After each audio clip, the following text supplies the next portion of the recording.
theme is the original master recording of Satisfaction by the Rolling Stones. So anytime they would have to play that episode in syndication or over again, it would cost them like $50,000 in royalties just to play the Rolling Stones song. See, I thought most of that was a bit, because I saw the one where he it was a bit, but not that part of it. Well, the part where they bought like this sloth thing from the Smithsonian and puts beluga fucking caviar all over an original Picasso. And he was like, "Don't freak out, it's not real." Yeah, when I was watching it, I was like, "Holy shit!" Me too. It's going crazy. And then... Well, obviously not live. But. Yeah, but then I'm like, oh, okay, that's probably a joke. Like, it was a bit, but not that part of it. That sounds fine. The part where they bought, like, this... That sounds fine. Sounds good to me. Yeah. I'm going to copy... What's up, guys? How you living out there? Oh, wait. Me too. Okay, hold on. I'm just sharing this over to... Don't want to chat publicly. Yep. All right, so, no, but you were saying earlier... Yeah. When I cut you off. Didn't mean to do that. Well, you didn't cut me off. You just said we're going to go live because... Like, all the stuff I was saying was so fucking interesting. Yeah, well, I can still hear you, but let me grab my... That's good. I'm glad you can still hear me. So, we're going to be talking about American Pie. The American Pie. From... Was it 99? No. Yes. It was, maybe 2000. Was it 99? Could have been before that. I do remember... In watching it, I got a little teary-eyed because I don't know if you heard my Marie talk from my Aunt Marie. You've heard me talk about her. Yes. I went and saw every single American Pie movie in the theater with my Aunt Marie. Oh, that's like nice. She took me when I was way too young to have seen stuff like that, you know.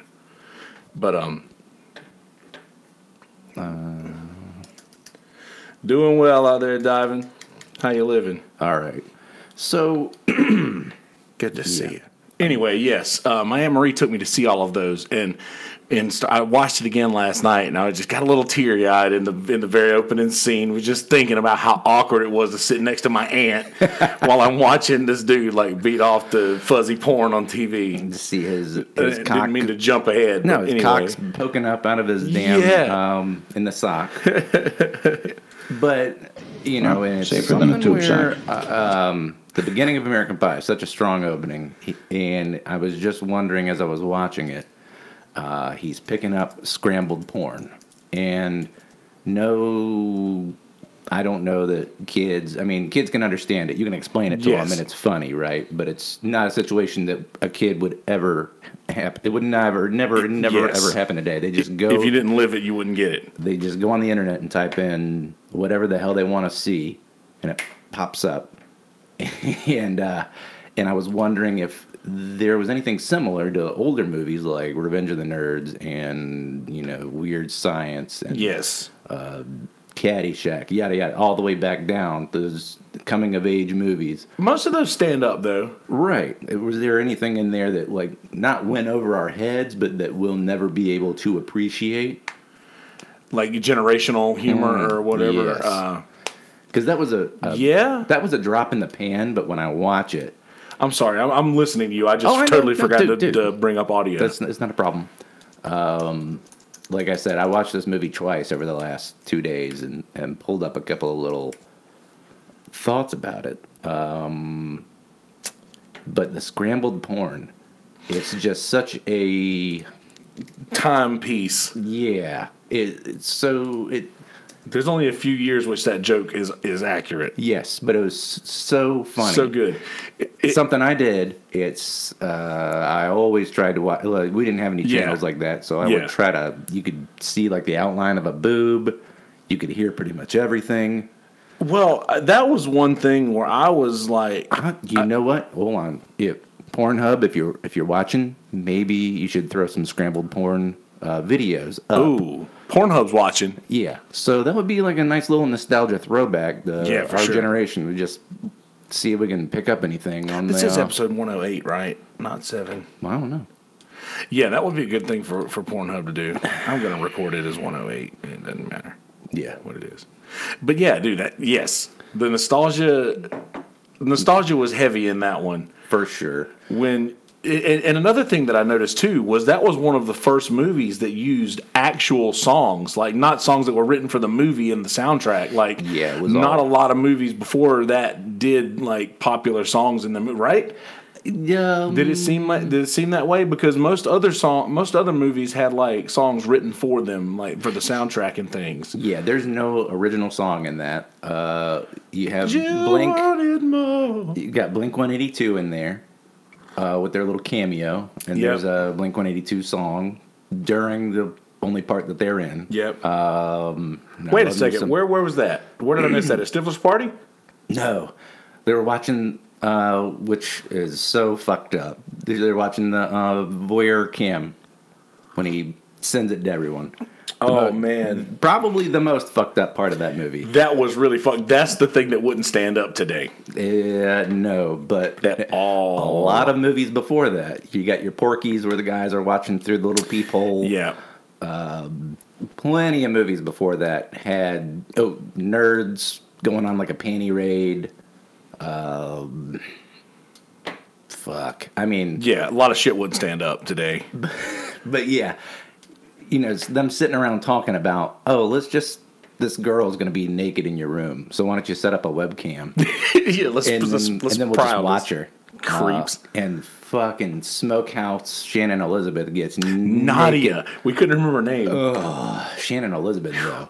She was so bad. God. I mean, today, still. But because I was obsessed, she also did this horrible horror movie right after that called 13 Ghosts. You remember that? I don't think I saw 13 Ghosts. Oh, man. I think that was her. That was her, right? Let me know if that wasn't her. You know, sometimes I mix up Shannon Elizabeth with Padme. My cousin in Alabama was telling me the channel that he used to have to watch porn on. Yeah. Is it the Spice Channel? I mean, that's the one I always try to pull up. Telstar 3, Channel 18, American Ecstasy, Scrambled Porn. I still remember. Tell him, Wes. So, I mean, totally. But, okay. So my favorite part of American Pie, hands down, is Eugene Levy. Dude, he is the best. This is just a bad reception, honey. Respect my hairy ass. What's that? His talks with Jim throughout the whole thing. Oh, man. He's like, number one, he's like the best dad. Yes. You know, to even try to have these conversations with his son. Absolutely. They're so embarrassing. And, you know, he's using all this, like, politically correct terminology. He won't say any bad words, but you can tell he's, like, kind of a ladies' man or something. Like, the last scene in the movie, it's him walking over to his wife, doing a little dance. That's so good. The dance at the end when he's like, he knows what he's doing. He doesn't care. Yeah, he doesn't care that his son's... weirdo. A weirdo and having a naked video chat with his... We'll just tell your mom girlfriend. we ate it. We'll just tell your mom we ate it. The picture of that pie... the pie that he disgustingly fucks. Just the pie on the table. The aftermath. That pie. Disturbing. It's so bad. It's... oh, my God. It's not what it looks like. Yeah, it's not what it looks like. It's silence. The perfect amount of silence. And we'll just tell your mom we ate it. Which, by the way, I tried to make so many more of those little sound snippets, but then I got on that IMDb scared and was like, I don't think I'm going to do this. But no, I think in the long run, the IMDb thing will be more important than the American Pie soundbite. You don't never know, man. Maybe we can make an American Pie soundboard app. Maybe there is one. Ooh, there you go. You look that up. Okay. And I'm going to talk about all the smokehouses in this movie. Oh. Shannon Elizabeth. Tara Reid. She's the Jordan of the crew. Yeah, but Tara Reid's not bad. I mean, Tara Reid had... That was before... She had like a rough little career after. Yeah. She kind of bloats up like a blimp to be like superficial about it. But pulled up some pictures. She looking like she's back to normal. I think she had some like substance abuse problems afterwards. Yeah. The I don't know the actress's name, who's in that new show Russian Doll on Netflix, which I have not watched yet. I haven't either, but yes, she's her own special type of hot. It's crazy hot. Yeah, there you go. And Allison Hannigan, who they almost make it seem believable that she's not supposed to be hot. You know, they nerd her up enough, but it's that old trope where you put the nerd and you take the glasses off of the nerdy girl. And oh, yeah, for sure. And then, she's hot now. But Shannon Elizabeth, Tara Reid. Oh, and is it Mina Suvari? Yes, Mina Suvari. I'm looking at her right here. Good Lord. I'm trying to find that other girl's name. And Natasha Lyonne. And this is a little different than your normal one of these movies, whatever you want to call it, college humor in a way. Humor, but high school. Even though it was still high school, but it was still like that Varsity Blues, like immature comedy. It's your coming of age immature comedy. There you go. Let's call it that. Movie, but the ones in the 80s, you always had someone that wasn't that good looking. Everyone in this movie, it's like Friends. Everyone's attractive. Yeah. Except for maybe Finch. Well, I was thinking Finch, but I mean, he had his way. He still was, right, like intellectually charming. He's not He's not an ugly guy. There was not like a booger. Oh yeah. There's not a booger. There's not an ogre. There's not a Billy Bob. Yeah. Everyone's just pretty. Yeah. And they're all trying to have sex. Oh yeah. If you haven't seen American Pie, the plot is... First off, get out from under the rock you're under. Yeah, go on Netflix and give it a watch and be amazed at how inappropriate some of it is socially today. Yeah. But they try to, write an essay about how inappropriate it is. Anyway, it starts off, it's these kids are going to a party, and like the nerdiest kid at this party gets laid. None of these kids have gotten laid. The Shermanator, who is a sophisticated sex robot sent back in time to change one young girl's life. Yes. The Shermanator. I'm so glad you remember that. But you knew that before you watched him yesterday. Yeah, I did. I really like that joke. We always use it with my friend Joe, that he's a sophisticated drinking robot sent back in time to get everyone else drunk, because he's always like shots. Come back to the table after you're in the bathroom, there's like a shot at your table. He wants to show you something in the restaurant, there's like shots at a different table that you're taking with him. He lives to get other people drunk. So that's I know a person like that. Mm-hmm. There's a couple of people like that. But he's fun. And so that Shermanator joke really sticks with me. Dude, just you remember thinking, because he calls it earlier in the party, and he's like, "You better catch up, dudes," or however the fuck he says it. Yeah, he's like, "I'm ready." Like, yeah, and she is hot, and then the camera shifts to her, like, "Dude, this is not happening." And you see the girl, he's like, "Oh shit!" Yeah. Later on, she's like, "Can you guys be quiet? We're trying to have a moment here." And she's in the door with him. Yeah, and he closes the door. And let me take it back, because Sherman is not attractive. Yes, he's not. He's the booger of this movie. He's the same guy in every movie, too. Yeah. Tall, lanky, ginger. His teeth are a little crooked. I don't know if he has... I think he might have braces in this. And I think he was in Sergeant... Major Payne. Major Payne, is that it with Damon Wayans? Yeah, he was the ginger kid in that too. He was one of the main kids in that, right? Yeah. Which, by the way, we should do a deep dive into that one day. that movie defined my childhood. Maybe just a Damon Wayans deep dive. We can go into some In Living Color. 100%. Because 3 seasons of the most underrated comedy in the world. Yeah, a lot of that stuff wouldn't fly now either. Like hell no. Handyman. Yeah. None of that shit would fly now. A lot of Jim Carrey's characters, just to divert real quick. Yeah. His were fine. They were just gross. Like Fire Marshal Bill. Yeah, half his face is gone. Half his face is gone. And they talk about that so much on Rogan's podcast. But anyway. So Shermanator shows these 4 friends up. their other friend, who's a huge asshole. You might know him better as well, he's Stifler in the movie. Yes. And I think Stifler's kind of stayed with him. You know, people call him Stifler. Yeah. He's Stifler as much as Ryan Reynolds will always be Van Wilder. And Sean William Scott is... Yes. But anyway, he's a huge asshole, but he's like their rich, popular friend of an asshole who gets all the girls to come to their house. He's a jock. Anyway, they all strike out this evening, and they make a pact to get laid before the end of the school year. Do you know the name of the restaurant? It was like Shorty's or... I can't remember. Something to do with dogs. Yeah, it was. I remember thinking when I was watching it, they're cups. It's weird. You can pull up a picture of it, but they're like solo cups. They're plastic cups. Yeah, they're like regular McDonald's cups, with the little rim on the top. But there's like two stuffed into it. Like they got two apiece, and they just like stacked them. But every one of them has it, but I don't know why. Why did you notice that? I don't know, but it is. If you pull up a picture of them drinking at that little restaurant at the end and the beginning. I'll remember the name before the end of this without having to look it up. So they all make a pact to get laid. The only rule being it has to be consensual. Wow, real nice. And no paying for it. I guess paying for it wouldn't be consensual. That's debatable. Robert but Kraft. That's the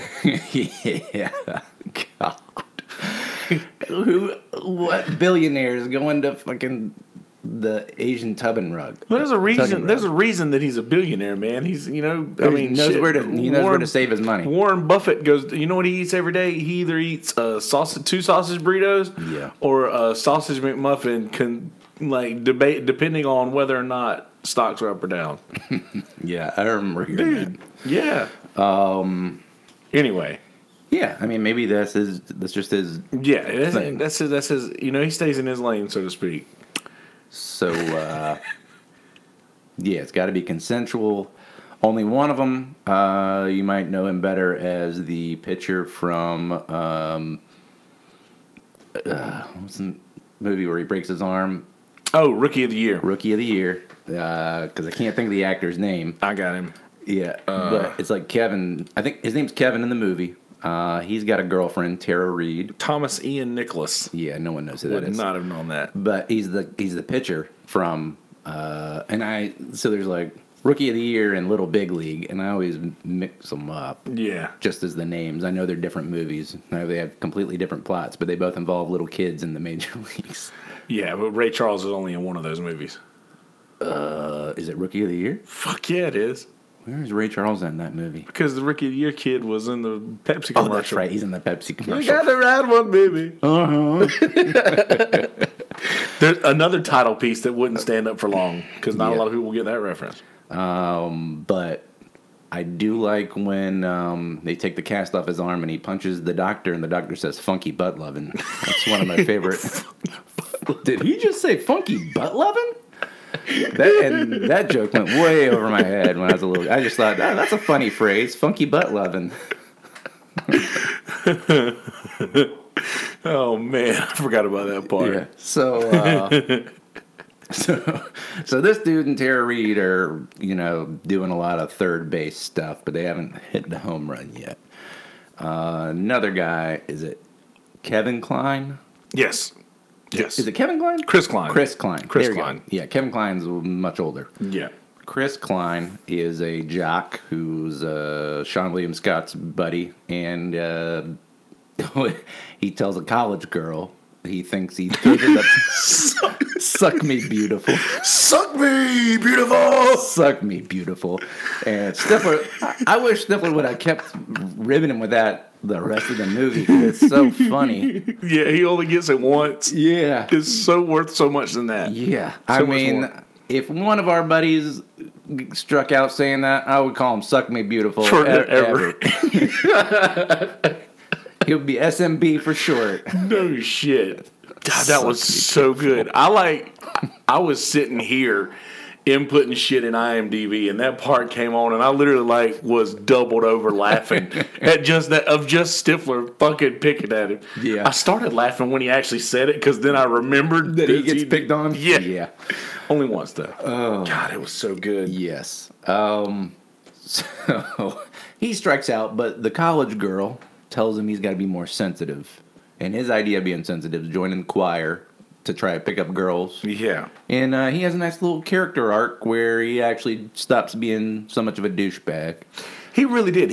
I think he was one of the few that actually changed his MO throughout the process. At the end, the mainish character, I would say, is the pie fucker. Yeah. Jim the pie fucker.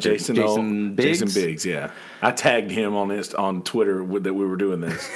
I'm sure he's watching. Yeah. He probably got bored when we weren't talking about him enough. Sup, Jay? And probably mad that we referred to him as the pie fucker.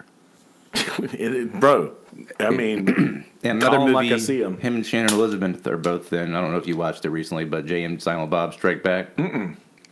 They're both in that. And Dawson's Creek guy, James Vanderbeek, is poking fun at him for that. And he goes, "Well, yeah, you should have never."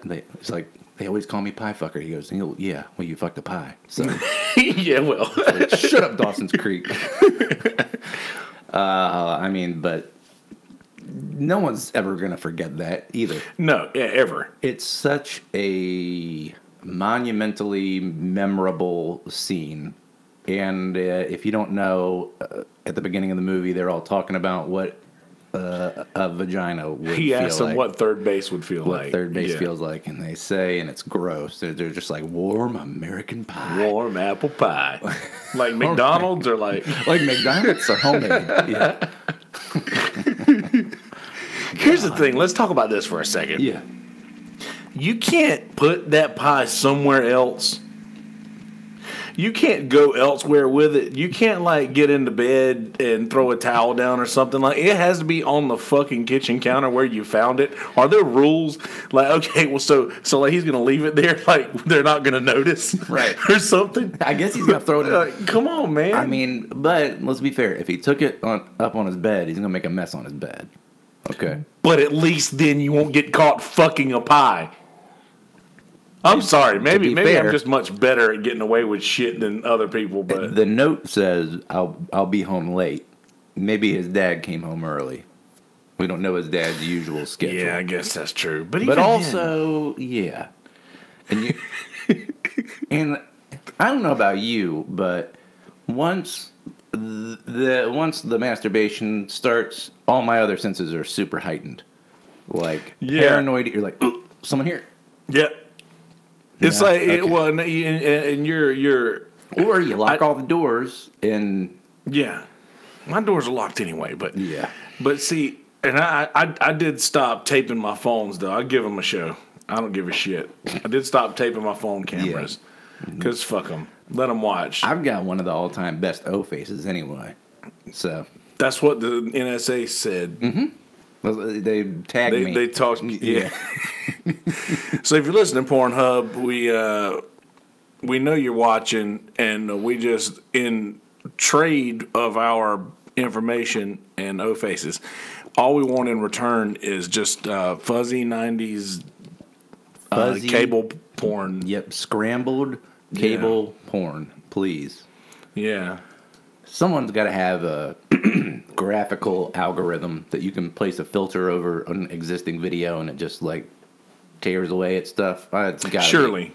Yeah, that's that. And if no one does have it, I'm sure someone will come up with it. If they have one where you can record on your iPhone like you're using an 8mm camera, then you can do that. Mm-hmm. So, at the party, Sherman gets ass. Yep. Comes down and rubs it in the faces of all the boys. Yes. They make the pact that they're going to get laid before the end of the school year, right? Yep. And I think it's dog years. Dog years? I think that's what it's called. Oh. The restaurant. Okay. Dog years. I don't know. Anyway, it's not important. But So yes. And let me make sure my phone's on silent here. And we were going along with describing them all outside of Jason Biggs. I believe that the other Ozzy was the one who made the most progress as far as growing up. I would say maybe Yes, some of his decisions. And I mean, let's be honest, all their motivations were super immature and and fucking stupid. But if there's anyone who had a redeeming character arc, it's probably him. Yep. Jim just wants to get laid the entire time. He fucks a pie. He probably the most fucked up character in this movie. Oh yeah. Okay. We forget because he's the hero technically, but he's like the main. He's like the protagonist. You're embarrassed for him because his dad shows him a couple of porno magazines. Now you see here, this magazine is focused more on the pubic region. Look at her eyes. She's like, come on over here, big guy. Yeah, big boy. Her eyes are saying, come over here, big boy. Eugene Levy just kills it. I love it. Best cast role in the movie. Yeah, absolutely. 100%. He gave the movie that wholesome feel that would not have been there if he's not there and he's not checking in on Jim all the time to make sure Jim's okay. And it gets he represents us. Is this guy okay? Check on him. And then he's hey, well, Yeah, I like how Jim will open his door and his dad will just be standing outside his door going, "Oh, hey, Jimbo, I'm just admiring your." I was just looking at this picture of us. Wasn't that a fun day? Anyway, I want to talk to you about masturbation. Now, your mother and I. Now, I used to call it slapping the salami. Yeah, or, whatever. Pulling the pud. Is that what he said? He said both of those. Pulling the pud. And then he's like, your uncle pinched the one-eyed snake 5 or 6 times a day. It's like practice for the big game, but you want a partner. Yeah. He's like, you want a partner, right? I forgot about that part. He gives him so many good little motivational speeches. And then at the end, he finally figures out how not to dive into it too much. Yeah. Jim's about to go on prom. They're all going to fuck on prom night because there's no other time you could ever possibly fuck. Well, I think Tara Reid is the one that started that. Yeah. Because she promises Kevin that after she has a talk with, what's her name? Jessica? Mm-hmm. Jess? I can't remember her name in the movie. I think it was Jessica or Jennifer or something like that. Yeah. It doesn't matter. But after they have the talk, that she's like, I want to have sex in the middle of class, where everybody's there, loud enough for me to hear it from the movie. I'm like, the person sitting next to you knows. Yeah. And at prom. And there was and he had a funny response to that because she's like, I want to have sex. And he's like, right now? Because it's like, seriously, what are you doing? Now? What are you doing? Yeah, and but they put the timeline, the date, the deadline is prom night. Yeah, that's when they all gotta do it. And the only one who doesn't succeed is the one who has the best character arc is Chris Klein. Although he's naked in a chair with a girl, maybe he just didn't say anything. It's a little ambiguous, Maybe he did, and he was just his character arc didn't allow him to kiss and tell, so to speak. Yeah, so. I mean, I don't talk about it a lot. Let's give him that. Yeah, we'll say you can't talk about it a lot. I feel like the people who do are projecting a lot of insecurity. Yeah, which is very evident by all these little teenage boys doing it all the time, and so they all have different ways that they're going to try and do this.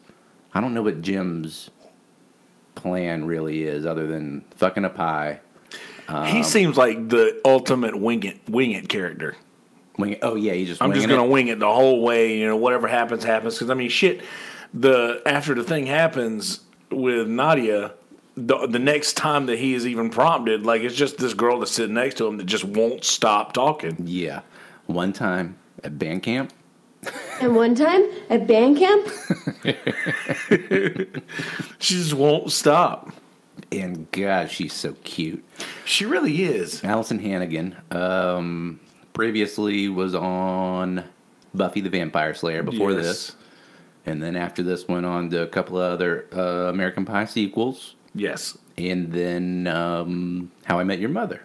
I'm sure she did a couple of things here and there between them, but I think that's her career most trajectory well-known, in my, Buffy, American Pie. Was How I Met Your Mother worth the watch?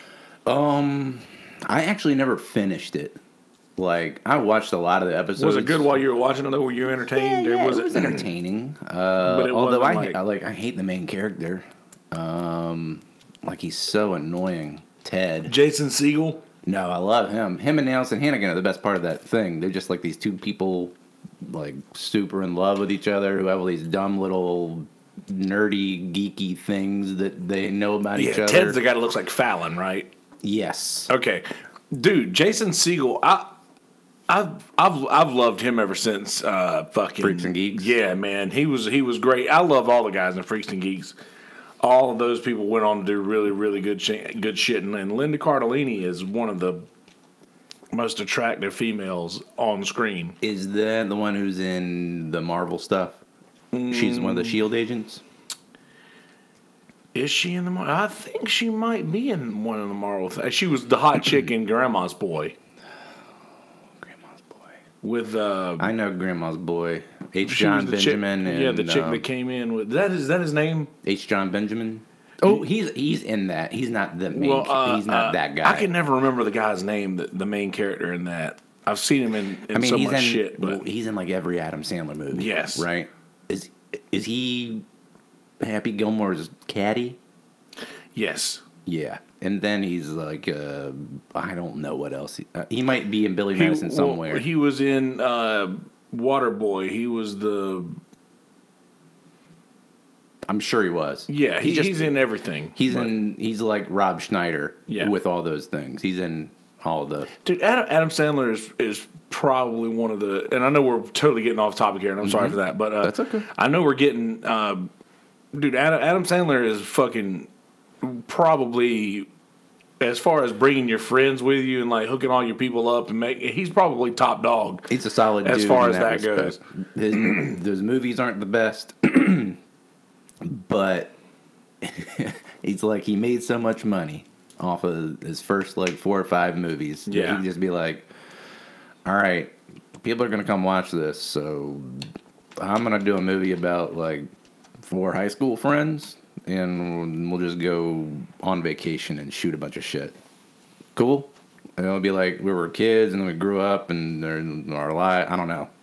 Cool? Like, write me... I guarantee you that's how the writing room goes for them. and he's just like, write me a check for, $50 million. I don't know what the budget is.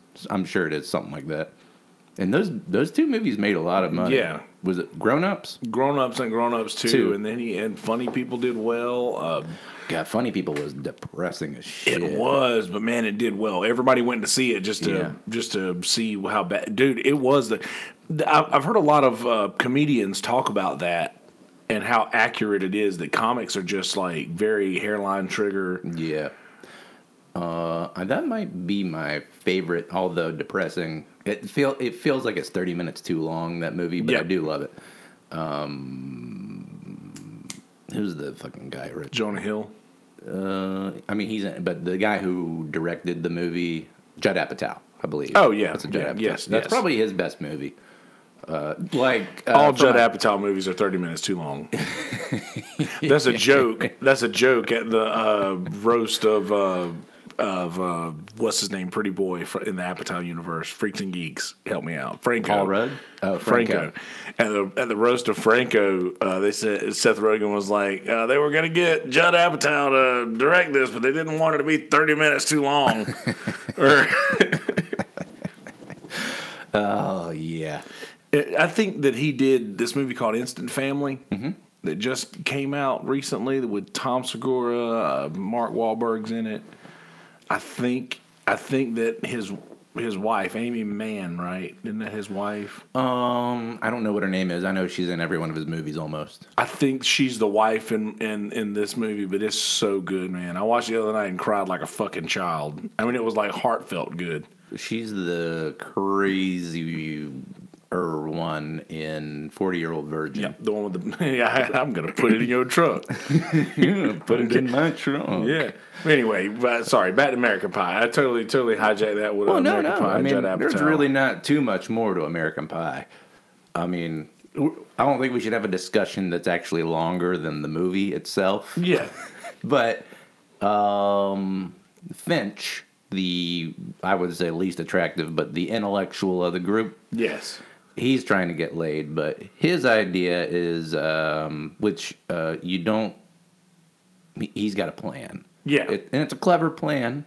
It works out pretty well, although I think some people took some of the rumors a little too far. He paid a Russian doll actress $200 to start rumors that he was really good in bed. He's got a huge dong. Yeah. He saved a giant tattoo of an eagle in flames on his back. Yeah. I think he saved someone from a burning truck or something.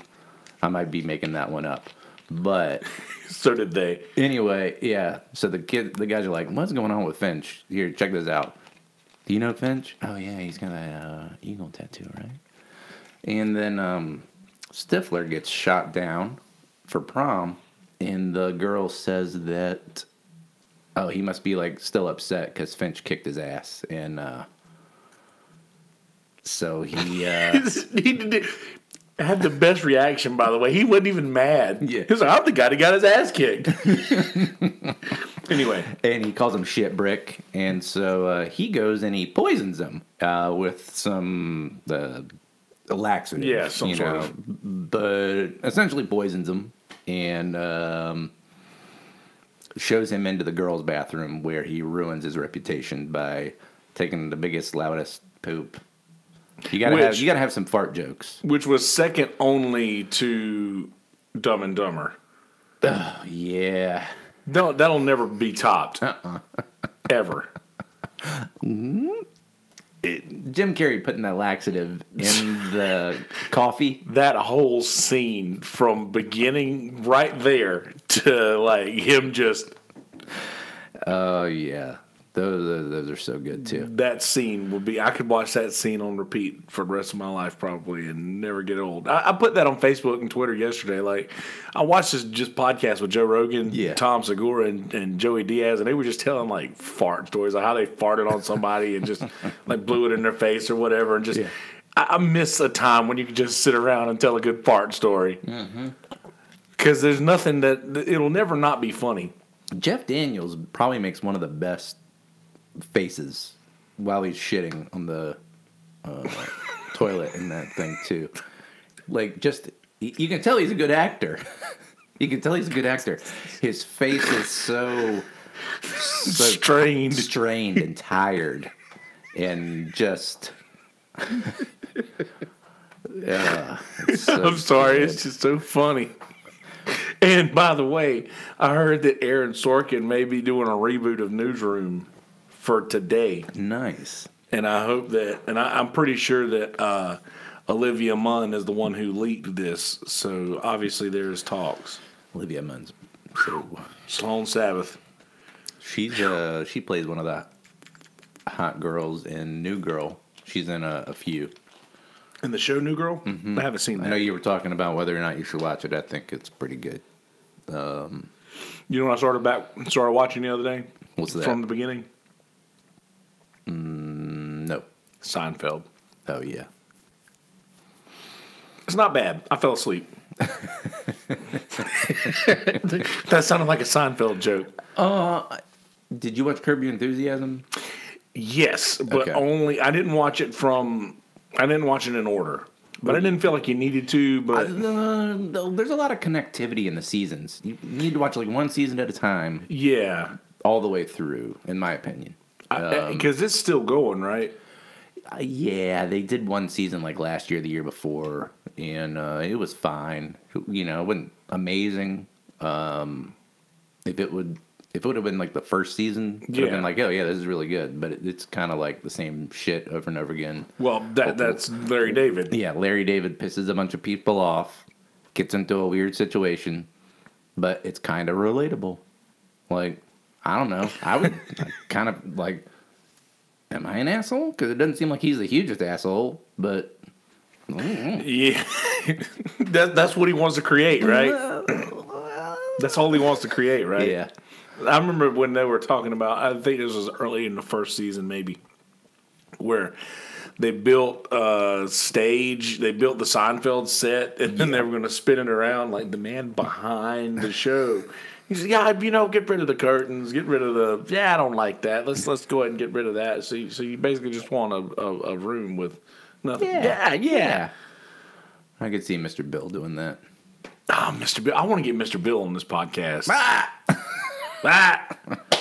want to get Mr. Bill on. That'd be a great episode. I don't know how much of the stuff that he can talk about, like that he did on. I'm sure he can though. Yeah, I'm sure he don't give a shit. Yeah, what are they going to do? Yeah, right. But yes. Anywho. Oh, okay. Yeah. So Finch ruins his reputation. Finch ruins his reputation. Can't get a date to prom. Jim gets a date with lovely Allison Hannigan. Kevin is still with Tara Reid, who, in the meantime, he figures out how to give her an orgasm because all this time he's never given this girl an orgasm. But we left out how. Great scene. So he calls his brother, right? Yeah. Who is eating sushi, and asks him how to give a girl an orgasm. Because I know that's the first thing I'd do, is call my brother. Yeah, no, you would not. I'd call Will Hanna, and he would tell me all about, I would never call Will Hanna. No, you would not. But, so his brother tells him about the secret book. Yeah. Passed down from one student to another. And one that shows favor, or one that like one who earns favor. Yeah, you have to earn it, and it's hidden in the library. Which he kind of did make him like go through these like a series of questions before he decided to tell him about it. So yeah. Anyway, the thing is that he wanted her to enjoy it as much as he did enjoy stuff. Yeah, and that made him worthy. That he wasn't trying to bang this girl. He wanted to her to give enjoy her it. a good time. Yeah. So he gets this book and learns all about the tongue tornado. The tongue tornado. And he's reading the book. It's like a holy golden light shining on his face almost. He held on to it for way too fucking long, by the way. He's just sitting there in the library with this secret door open. Yeah. Like, the fuck are you doing? Get out of here. Don't open it here. Go home. Yeah. Sorry. And I guess he couldn't memorize this move or copy it down onto another piece of paper. So he had to bring this book into his girlfriend's bedroom to bring her to orgasm. Which did lead to a funny scene because her dad goes upstairs to get her for dinner, and right before he opens the door on him going down on her, she starts screaming, "I'm coming, I'm coming!" And, which creates a lot of anxiety because right before that, there's like a Hitchcock moment where he's like, "You don't have a lock on your door." Yeah, be quiet. You don't have a lock on your door. And so then, and then you see Dad walk into the room. That's fucking Alfred Hitchcock, man. Mm-hmm. That's one of his tricks. Build the suspense. Yeah. You got a bomb. We know you have a bomb, but what's going to happen? Exactly. You show them the timer. You show them the timer. Yeah. Yep. So anyway, after he gives her an orgasm. Yep. And he won't tell her that he loves her. Except for right before they end up fucking later. Spoiler alert. Even though he's like talking about in the whole movie like he doesn't love her.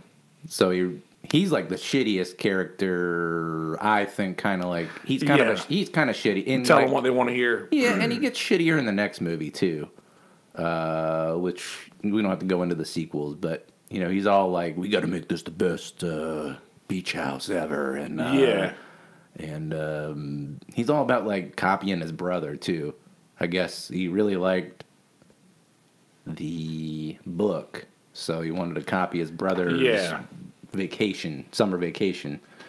So basically, he's like, my parents really like that guy. I want to do everything that he did. Yeah, there you go. Chris Klein's going out with this girl. He's singing in a choir. And Do she you believe in magic? God, that's so cringy. Any doobie-doo-bop, doobie-doobie-doo. What was that? I was just singing from the heart. I was like, fuck you, man. Come on, bro. You are not that person. You know good and hell well you are not that guy. Yeah. It's just something from the heart. No, fuck, it was not. So, yeah, he goes in the choir to try and bang Mina Suvari, kind of. Or they start talking. Yeah. She asks him to the prom, and she sees all his buddies making fun of her talking about how he's going to make her sing a high C, and Stifler's doing the spanking the girl motion because he's the biggest douchebag in school. But at least he is like... He's consistent. He's the consistent character. Yeah. And he ends up, having a good transformation over the course of the 3 movies, which is satisfying. It is. Jim kind of stays the stupid doofus. Yeah, he does. But he gets nicer too. And everything. He ends up getting his due for that character. And Finch just stays in love with Stifler's mom forever. And let's give some credit where credit's due. MILF, right? Harold came up with that. Harold's in this movie, Harold and Kumar, and he starts talking about MILF, and everyone's like, what the hell is a MILF? Everyone now knows what the hell a MILF is. Because of that movie. Has to be. That was it. That's where I got to start. Yeah. I'm sure someone said it before that, right? But not that. But it didn't shoot it into popularity like this movie. Not at all. This movie had MILF going for it, and Harold had a good cast. Great cast. Stifler's mom's a MILF. Who is... God, what was her name? I don't know. She's in everything. Yeah, she's in an episode of Frasier. She plays a German physical therapist. She's pretty funny, actually. She's also Phoebe and Monica's old roommate in Friends. That's right. Yeah, what was her name? Monica Darling. It's Monica Calling. Yeah, she's got this weird British accent that she picked up from nowhere. She's from like here. Yeah. Or whatever. She kind of talks. Jennifer Coolidge. Call me on my mobile. Mobile, yeah. Call me back on my mobile. So you see pictures of her earlier, and Harold's making out with the picture pretty hard. Yeah. Someone drinks a beer full of cum. That was Stifler. Stifler drinks that and throws up on a girl. They call it a pale ale. How'd you like that pale ale? How'd you like that? Hey, maybe that movie popularized pale ales too, because you can't go anywhere without like 10 pale ales on the damn menu. I hate them. You hate pale ales? I don't like them. I don't like them that much. I just don't. What is it against them? I don't like the bitter stuff. Oh, I love the smell of an IPA. I love the smell of an IPA. They smell fun. I think I just got too many headaches from them.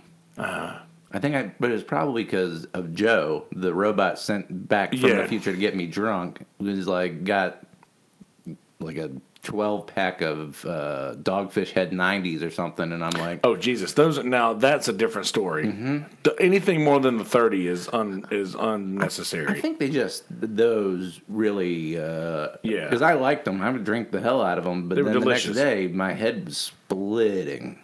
I wasn't that crazy drunk. I just something about it. I think I have some kind of reaction to it. I never had that. Like people who taste cilantro and it tastes like soap. Soap. Yeah. That could be. Maybe I'm just a puss.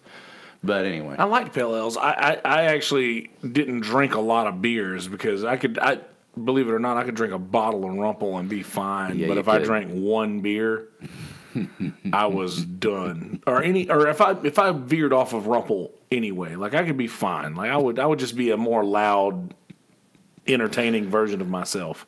Let's see. Who was that band playing at prom? Was that the Smash Mouth or the Boss Tones? It wasn't. They were playing like 80s songs, like "Don't You Forget About Me" and. Oh, that's right. Yeah. And at the end, the guys, like, some of the kids are like, "You suck." It's you don't really notice it too much, but they're playing fucking weird music. They're all dressed like swamis, and they're in the middle of Michigan or nearby to Lake Michigan. This is where this movie takes place, in Michigan. And this band just, I was like, out of nowhere, like, what? And what's the story behind this shit? I don't know. I meant to look it up earlier. But prom goes pretty well, but they find out that Sherman did not fuck this girl. And it didn't happen, guys. It was a lie. It was a lie. Best part of the band's performance. Mm-hmm.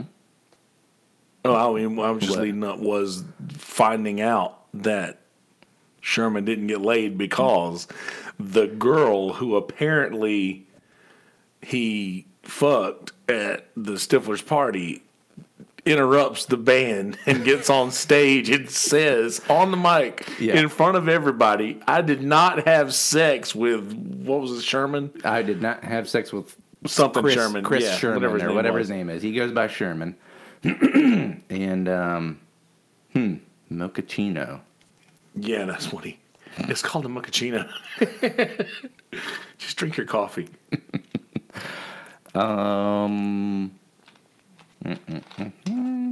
But yes. Yep. She airs out the room, tells everybody that she didn't have sex with Sherman. Oh, yeah.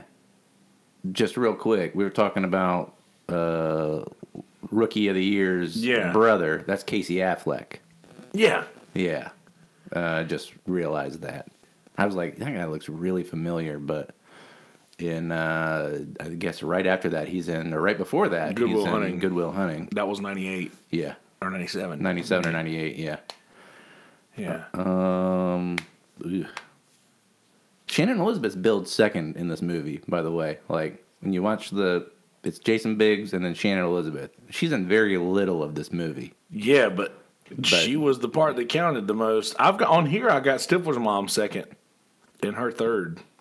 That's not the way it comes up in the credits for the movie. That like the after American Pie. I got you. Yep, I'm looking on IMDb. Stifler's mom is in one scene later. So the only person who is on the screen less than Shannon Elizabeth is billed second to Jason Biggs on IMDb. Yeah. So I don't know what the deal with that band is. There's got to be some story behind it, but we'll figure it out later. I'm not going to investigate it right here live on the air. But they're at prom. Sherman did not have sex, so they made this pact for basically no reason. Yeah, and because they really, that motivated them to make it, because they're like, Sherman's a loser. We can't let him, like, even though he's already had sex, like, we have to have sex now because this person had sex. Yes. That's the only motivating factor, really, is that they're all horny teenagers, and they think because this guy who's a loser had sex makes them more of a loser. Do they come to that realization ever? At prom, Jason Biggs' only redeeming speech is that, like, he's there with this nerdy girl. Kevin's character is talking about how they all are in this pact together. Come on, guys, get excited. We're going to have sex. You got to do it. How's it looking for everyone? He's checking in, make sure everyone's having sex, because really it's just like it's a competition. Yeah. And, like, his girlfriend's already told him they're going to have sex. But he's still insecure about it. And he realizes he's going to have to say, "I love you," and he doesn't want to do that, so that's his battle. Yep. And so he's putting pressure on everyone else. And Jason Biggs is like, dude, like, fucking stop. Like, all you're doing is talking about sex. And I'm tired of it. And kind of a mild fuck you. He didn't say that, but it basically comes down to, like, drop this whole thing. It's stupid. It was dumb. We're going to be grown-ups next year, man. Yeah. And you know, that's kind of like, oh, maybe he's changed. And then he's like, I'm going to go talk with this girl who doesn't talk about sex, you know, just to, you know, I'm going to have a fun night. I'm going to go talk to this girl who I like. And he goes and talks with Allison Hannigan, who keeps talking about one time in band camp. And one time at band camp, I stuck a flute in my pussy. He spits out his beverage. Yeah. Did he double cup there as well? No. Right, just one cup there. Yeah, he spews his beverage and he's like, what? Yeah, that's all what band camp is just sex ed. Yeah. And I knew that you'd be good for a roll in the hay because I saw you. Oh, see. I saw you come twice. While Blink-182 and everyone else watched. Oh, man. Yeah, Blink-182 is on the webcam. They're at, like, band practice, and then they are watching with some little kid. He's got a monkey, and it's Travis, Tom, and Mark. And some kid, and they're just sitting there going, like, holy shit. I had a wicked deja vu just then. Did that happen to me last time, too? I don't know. Wow. Yeah. I remember, like, for some reason, like, not knowing Mark's name. And I just immediately knew it. I don't know why. And that's happened before. Mark Hopper. Right? Yeah. Hoppus. Tom DeLonge and Travis Barker. Yeah. And then that first drummer, Scott. Nobody. Scott. Because after Travis got in the band. Yeah. But yeah, that was a very fucked up moment. The whole webcam thing. And just the fact that he would send it to his friend. But then being a kid thinking like, oh man, I wish one of my friends could do something like this so I could sit at home and watch something like that. But then I realized that it's a fucked up thought, but I was a kid, and well, okay, so that's another thing. It's a movie that's made for very impressionable kids, right? The kids who are watching this movie, I don't. Was this a rated R movie? Let's see. I got the IMDb here. There's plenty of fucks. There's plenty of nudity. Not plenty, but there's some. Oh, there's enough. I don't know what the rating is. Where is it? Would that be on IMDb anywhere? I don't know. I would just Google what the rating is for the American Pie.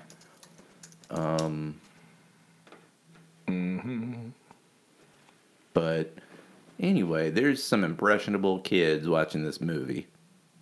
And you're basically, no one brings up the fact that it is fucked up to film someone without their consent and send it across the internet to a couple of your friends to sit there and watch.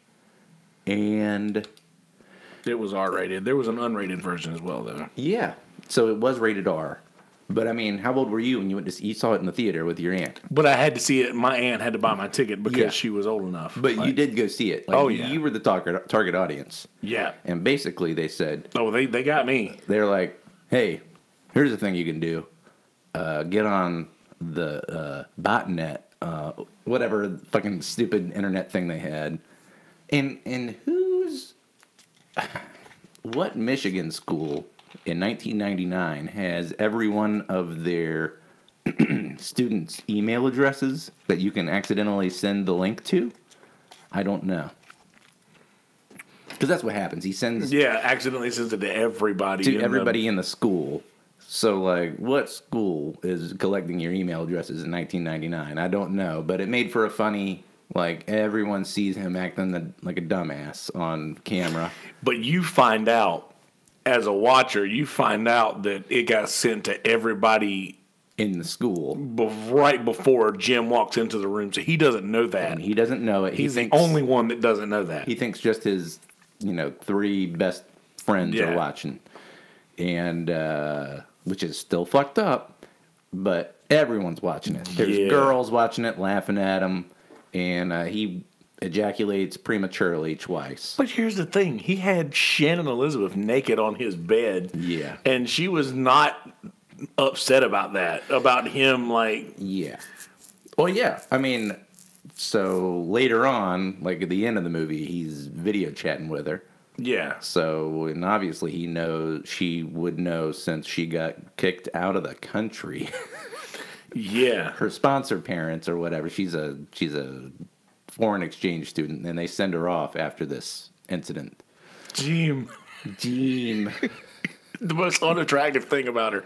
Jean. Yeah, her fucking fake Russian accent. Jean. Like, that's so bad. You gotta have a Eastern European in your room naked. You gotta send me the link to that. Stifler's all Scumbags. about it. Yeah, bunch of scumbags. But like even more scumbaggy is this idea, and I wonder how much that contributed to inappropriate sexting later on. It'd be a good question to ask Alicia. Alicia, by the way, probably would go into some. She'd be upset if we didn't bring up toxic masculinity, but I'm not going to discuss it. Just going to say the word. Yeah, trigger word. Yep, and the voyeuristic shit there without any of these people's consent Yes. was real fucked. But anyway, I guess he gets his like just desserts because everyone in school sees him prematurely come twice. But also, I've seen this girl naked So, without her consent, but she didn't seem to mind later on. So I guess everything's fine. and this movie does a really good job, too, of not making it so much from the male perspective. Because you have a lot of time in the movie with Tara Reid and her friend. friend. Going back and forth about, well, how do I Yeah. go about this situation or what have you. And Surprisingly, this movie might actually pass the Bechdel test, which we've talked about before. okay. Where so two women have a conversation, and it's not about a guy. Yeah. And they talk about having an orgasm, which is not technically, not even remotely about a guy. It's just like, Just have you? yeah, have you? Ah, And yeah, she was like, you never double clicked your mouse? yeah. Because Tara Reid had never masturbated. So she was like, you never double clicked the mouse? Which I thought was an interesting way to put it. Dude, Tara Reid was so hot back then. I really hate that her career went the way that it went, just because she had the potential to who could she have been? She could have been like a Jennifer Aniston type, sure. or maybe a Julia Roberts. If she would have just like, or Jamie Lee Curtis. Look where Allison Hannigan's career went afterward. Yeah, exactly. She had a really successful TV run on How I Met Your Mother. I think she probably had to have a couple more movies. Yeah. Everyone loves her. It's fucking Allison Hannigan. Exactly. And I guess, I wonder what the percentage is, if that movie might be a pretty good percentage of the type of people who come out of that with that being fairly young and gaining a lot of fame, and then what they do with it after that can do whatever, And Jason Biggs seemed to have come out of this pretty well. Yeah. He seemed to like sort of a step back, and he got to where he's comfortable and just. Yeah. He's not doing much now, though, right? Nah. Probably the most out of- successful is probably Allison Hannigan and Sean William Scott, for sure. Yeah, Chris Klein didn't do much. He was in the movie Election, which I think was in the same year. Yeah. And then he's in two more of these. I think he was not in the wedding one, maybe. Yeah, I don't think he was either. Yeah. But I think he was in the reunion. Yeah, they were all in the second one. All the original All of cast. them were in the second one. Then I think he dropped out of the third one. Oh, I forgot the reunion. Oh, shit. That was the fourth one, which I thought was pretty good. Yeah, that was actually. pretty good. That was where Jim and the neighbor or whatever. Jim's got like kids. Yeah. And I forgot the plot, really. Eugene Levy's in it. That's all you need to know. It's like the kids, they come back home to stay with their parents or whatever for a little while, and yeah. Jim ends up getting like halfway seduced by the 18-year-old neighbor. And Oh, yeah. Well, But- they're there for their 10th high school reunion Yeah. or something, which I think it was 10 years after the movie, too. Yeah, or and pretty thereabouts. much, I think every movie kind of geared a little bit more towards Stifler's story. Like every one of them, they realized that Stifler's the guy that we want to see. Yeah. And so every movie sort of became about him, and then that one was like he didn't get invited to the reunion. Right. and everybody was having to keep it from him. No, he didn't get invited to the wedding. Well, I think he didn't get invited to. I know he didn't get invited to the wedding, but he didn't get invited to the reunion either. I'm pretty sure. Maybe, maybe sure. not. Maybe I am mixing up those two. Yeah, because he basically he was the football coach. Yeah, that was the wedding one. Was that the wedding one? Yeah. Okay. I am mixing the two. Allison Hannigan's sister, Michelle's sister, comes and he's trying to impress her in that movie, like be like not Stifler. Not Stifler. Yeah. And then once he is himself, realizes he can still be himself, but not act like such a douchebag, then, Definitely took him, flower fuckers, took him 3 movies to have a good moment. Yeah. God. And they all hate him. Like, in every movie, like, they hate him.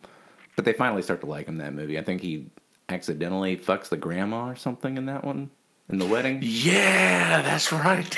In the closet. Yeah. We put my grandma. We put my aunt in the closet or whatever. Yeah, or he gets head maybe from the grandma. Something happens. Something weird sexual. Some weird sex thing happens to him in every one of those movies, right? Yeah. What was his thing in the first one?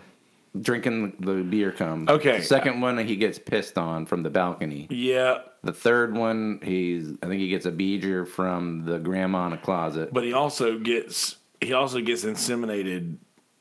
That's in Road Trip. What, really? Yeah. He was in that too? Yeah. Okay. He's the exact same character. Oh, did I say 2? Make it 3. Okay, that was. Yeah, that's that one. That's a great movie too. Yeah, I like that movie. American Pie started all of that. Like none of that would have worked. Like not another teen movie. Like those teen movies were.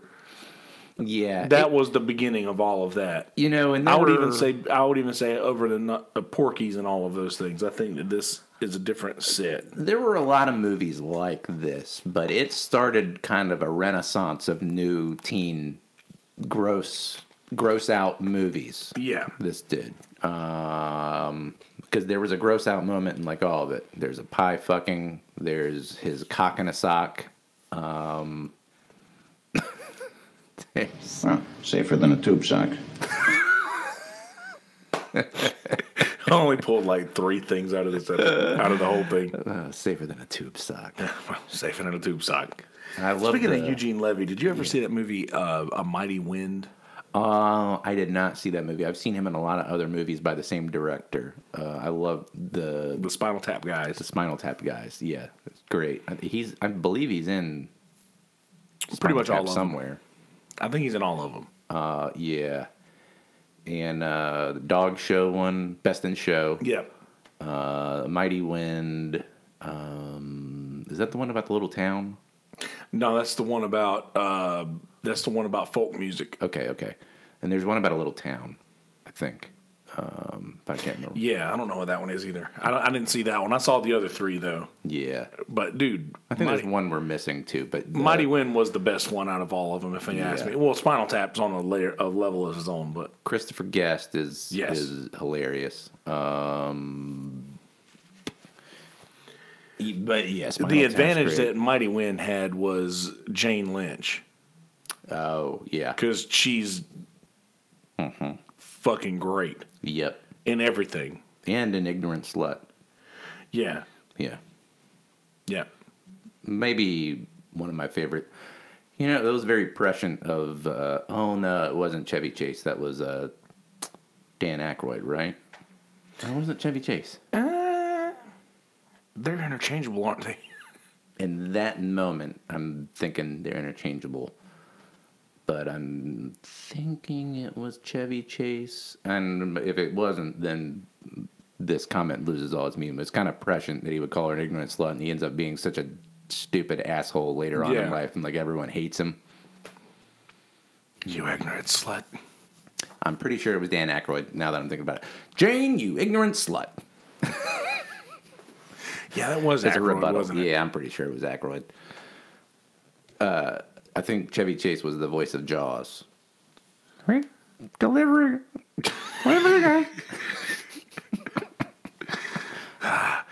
Chevy Chase is so good. Did you watch the? I think we talked about this. Did you watch the documentary, Futile and Stupid Gesture? Yes. Yeah, it was so good. God, Will Forte was so great in that. Or Will Arnett. No, that was Forte. Yeah. I always confuse those two. Yeah. And they're in some stuff together. But Arnett's the Amy Poehler ex-husband, and Forte is younger. Will Arnett is the guy who was in love with Jenna, who married Jenna on 30 Rock, right? That's Will Arnett, correct? That's Will Forte. Is that Will Forte?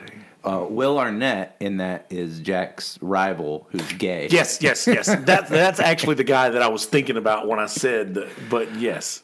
What is he? Leslie, it makes a sleepy time tea. You want some? That's Forte. I love when they, he ruins the company. GE.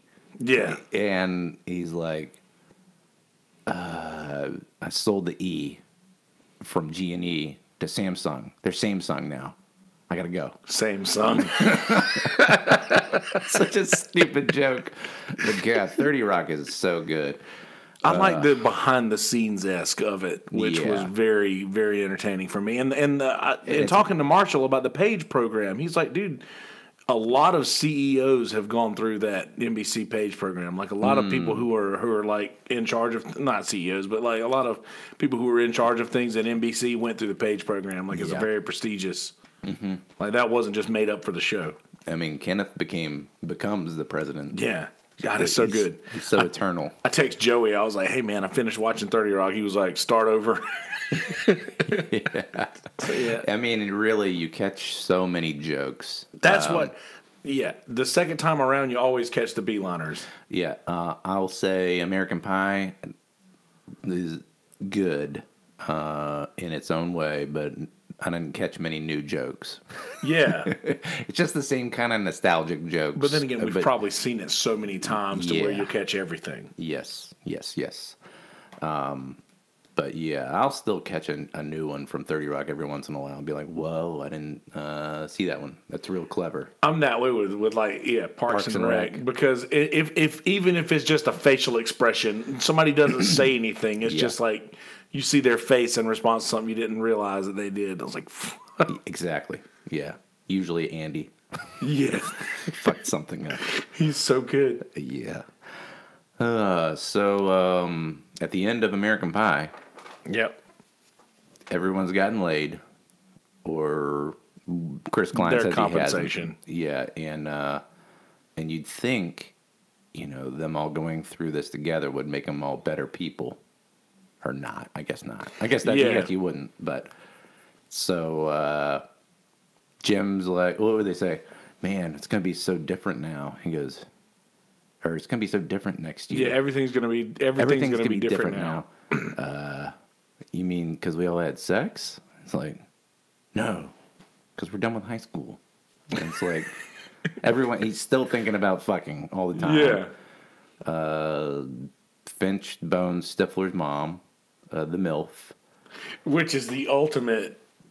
Fuck you to Stifler. Which comes back over the next couple of movies too. He's always obsessed. He's learning tantric sex in the second movie. Yeah. Right? What the fuck is this guy doing? Yeah. We're supposed to be working. Yeah. The lesbians make Jim and Stifler kiss in the second movie too. Yeah. So I remember way too much about these fucking movies. I haven't seen American Pie 2 in a while. I haven't either, but those soundtracks. Yeah. There's some real. When you had Chickadee China, that's what it ends on, right? A lot of good songs on that soundtrack. Yeah, there was that one new song that came out with that movie was a Tonic song called "You Wanted More." Do you remember that song?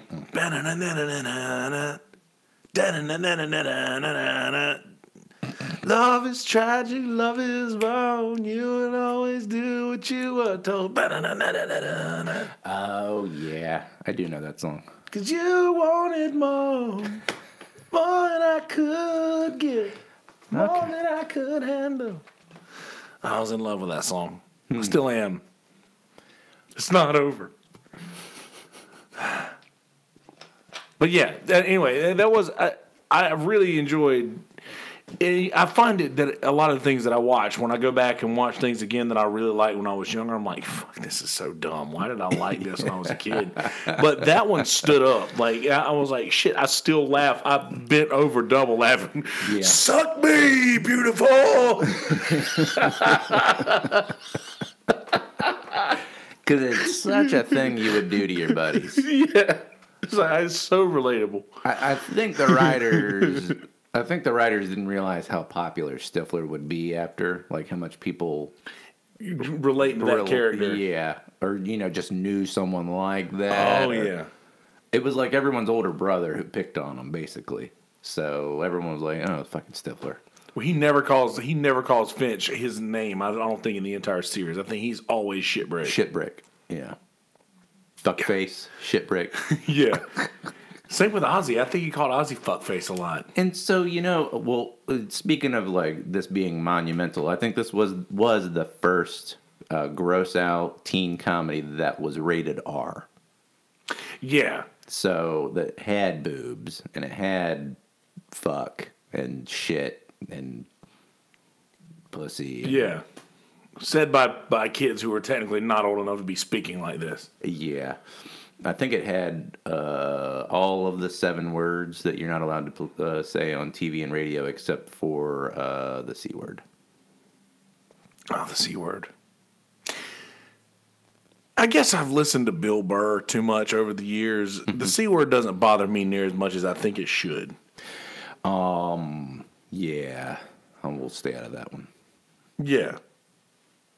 Also, Australian people say it all the fucking time. That's what I mean. Like, and I watch a lot of British movies like Green Street Hooligans where they just it's just and I'm not like no. There's a little bit of context to it, but I mean, if they're calling each other that as almost like a buddy or a shitty buddy,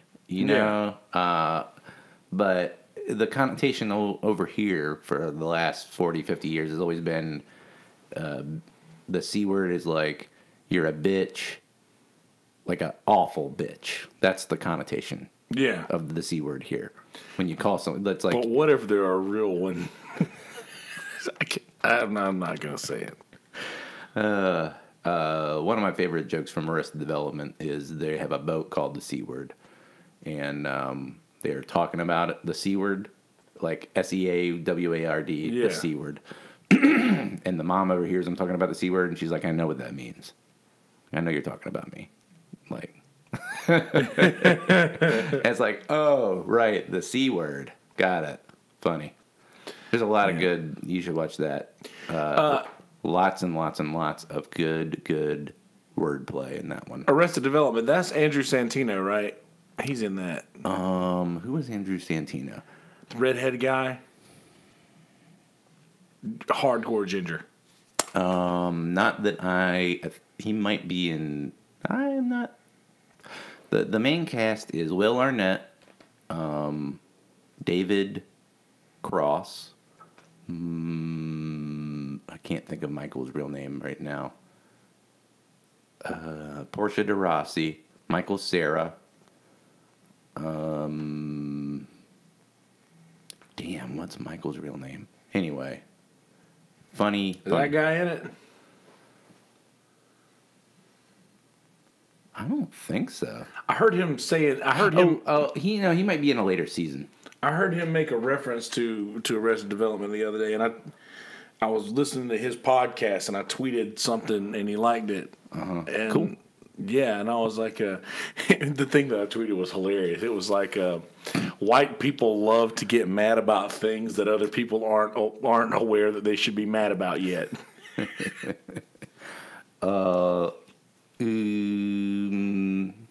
What's this guy's name? Andrew Santino.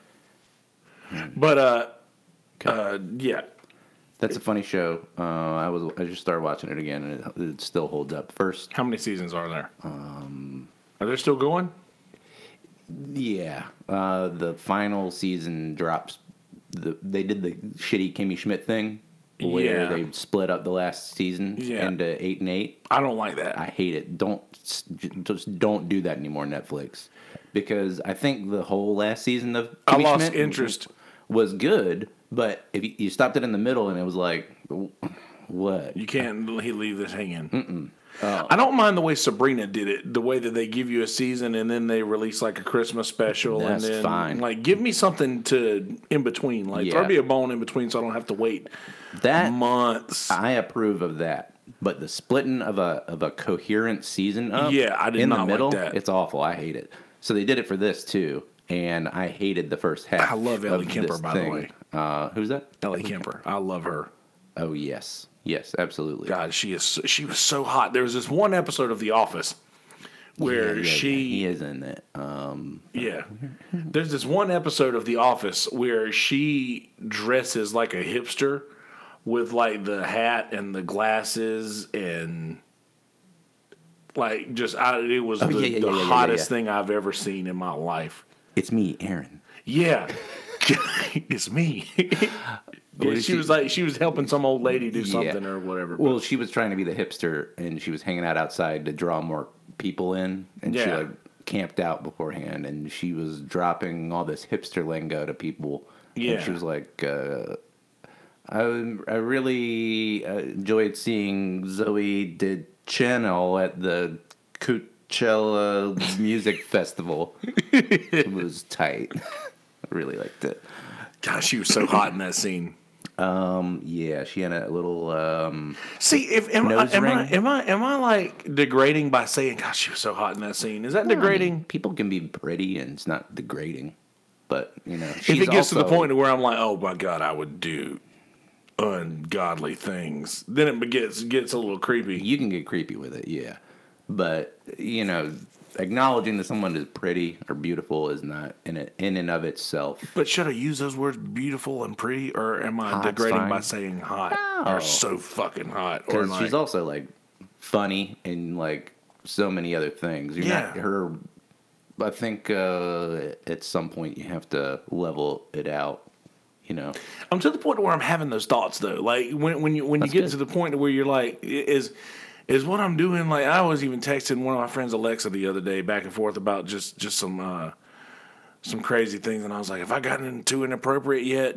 I was like, I don't even know what we were talking about, but it was something random, and I was just like, I'm overly conscious about the things that I'm saying now because I don't want to say something that might offend somebody, and that's why I enjoy things like the Gillette commercial that'll like bring up things like, okay, I didn't realize that was an issue. I just something that I personally need to work with. So I appreciate things that are like bringing that sort of situation to light. See, I'm recognizing him because he bought Andy's boat on The Office. But he was in one episode of Arrested Development. He wasn't like a recurring character. But yeah, I remember he bought Andy's boat and he kept slapping his hand off of the thing. Yeah. And he's like, forgot about that. It's like, stop it, Dad. He was wearing a captain hat. He was wearing or something like sweater. that. He was wearing he might have been wearing a captain's hat, but he was wearing this like sailing sweater. I think Andy ended up buying it off him. How much for that?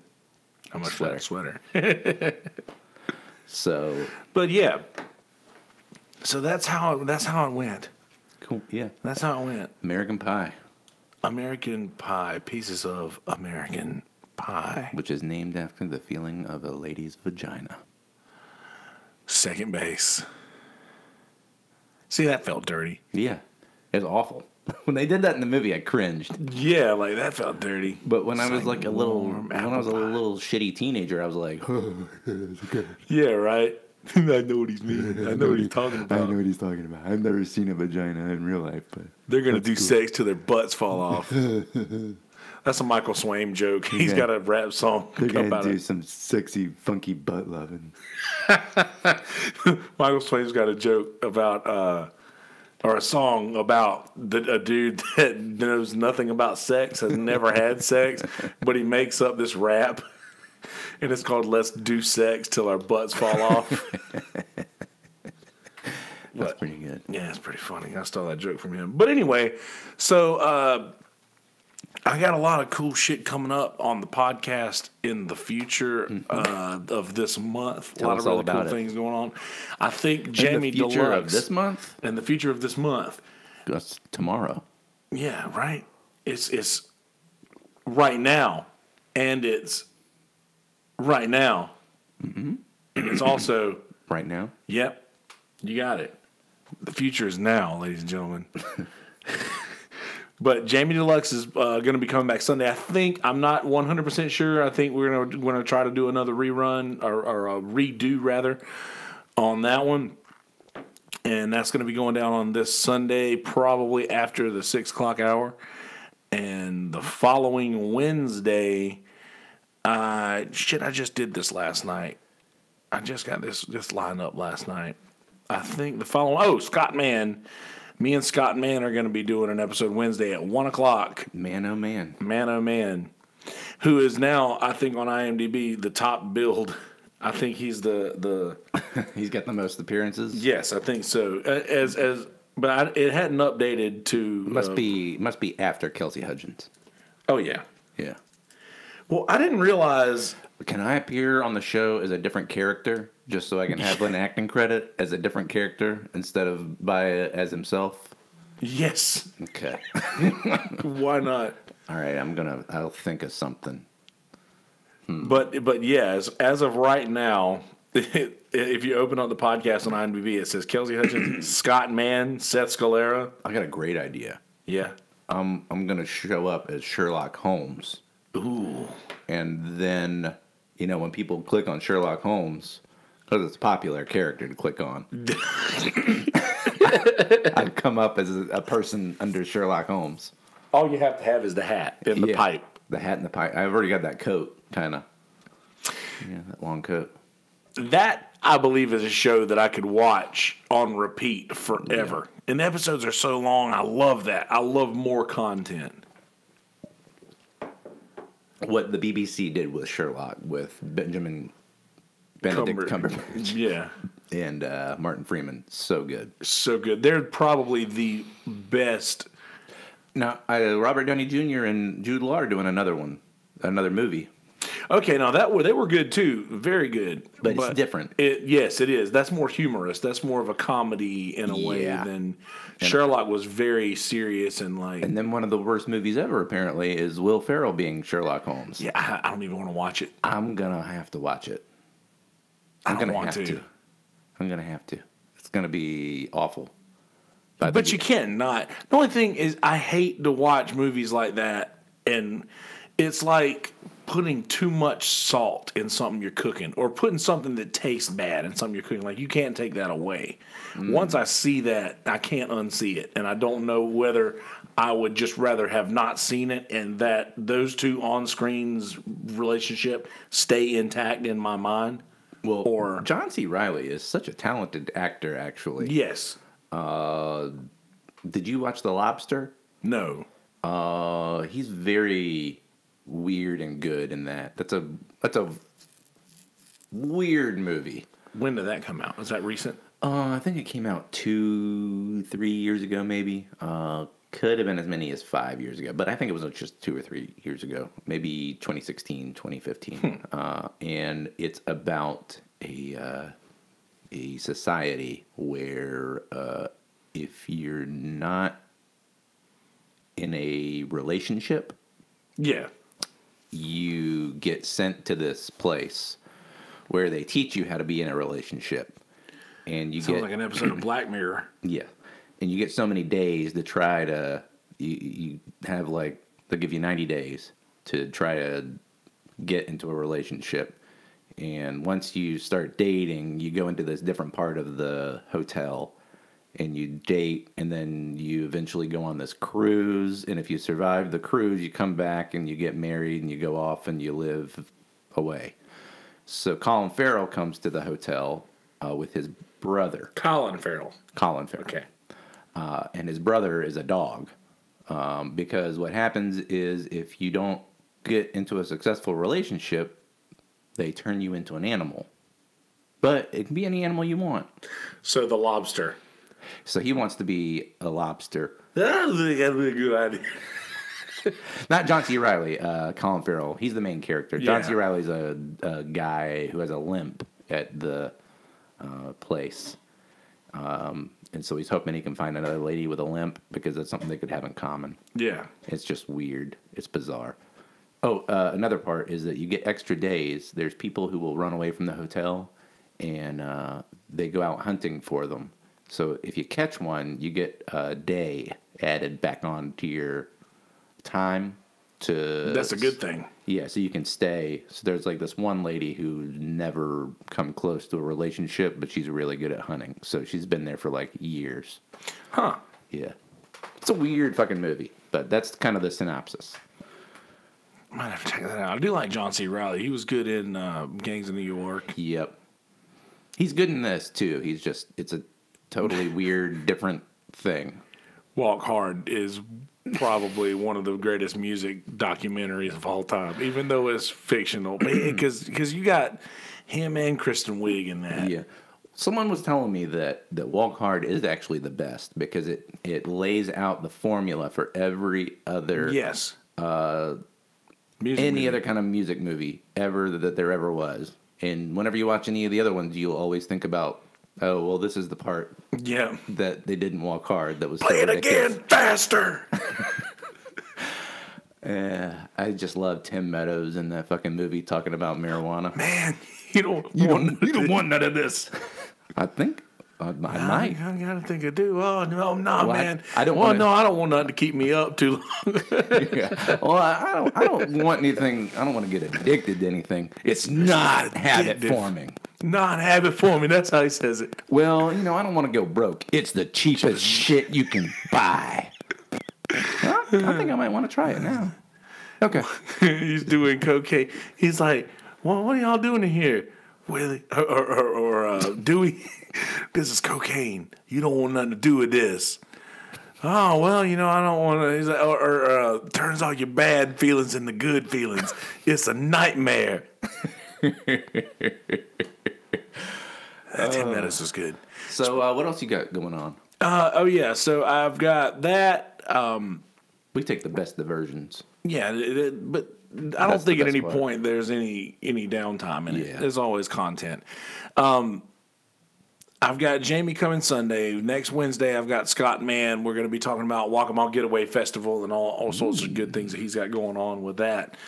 The Sunday following, I'm pretty sure I got Josh Gregory coming back to do another episode. He wants to. He's doing something different now than Josh's Kitchen. So What's he up to? I don't know. You know my method. I don't like to really pry too much. I have a few questions that I'm going to ask and Let it go. Yeah, I'd rather not know. Going into it, I want to not have to fake surprise or whatever, or. But anyway, he's doing new things now, so we're going to have him on soon. But the really cool thing is that Jamie's going to be coming on once a month now. Jamie Deluxe will be on once a month, and we talked about that the other day. Mm-hmm. So he'll be coming in to do, and I know that he, for his channel, he does a lot of shorter videos with a lot of clips and sorts of things, and I kind of want to give him a platform to more like long form talk to his people and also my people, but just I kind of like getting into somebody's head. Like if I watch a lot of like small, like see clips and things that they do, I wouldn't mind getting a little further inside their heads. And plus, with that could be Sunset Grill-esque as well. And now that I uploaded the one episode to Sunset Grill the other day to get everybody to transfer over to MI stuff. Ah, nice. So, but to upload that episode, unfortunately, it meant that every episode except for the one right before, like the second to the last episode we recorded, was deleted.